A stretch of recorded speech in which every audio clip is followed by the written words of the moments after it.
Welcome to our channel. Today we how to connect Celsius users to Koinly for tax reports. Detailed guide step by step clearly.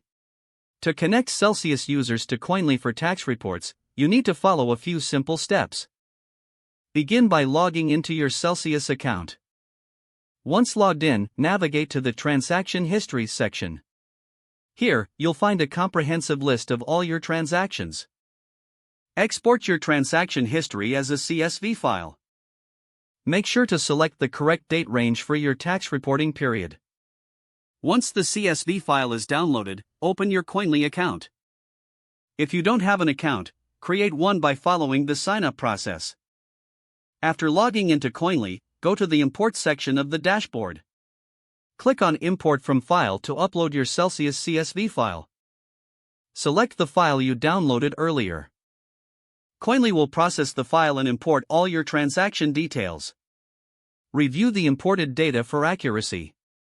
Make any necessary adjustments to ensure your report reflects your actual transactions. Use Koinly's features to categorize your transactions appropriately. Check for any errors or warnings highlighted by Koinly. Once satisfied with the data, proceed to generate your tax report. Koinly will compile your transactions into a comprehensive tax report. Download the report in your preferred format. You're now ready to file your taxes accurately based on your Celsius transactions. If the page does not load, refresh the browser or try again in a private or incognito window. Make sure you are using the correct email address, then retype it carefully to avoid small typos.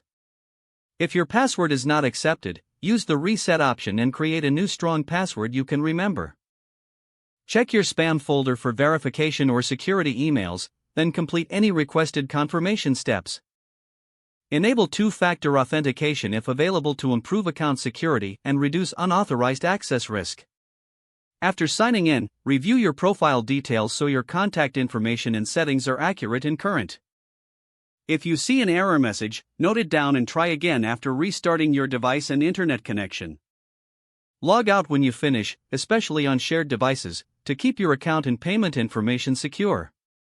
Don't forget to like this video and subscribe to our channel for more step-by-step tech guides.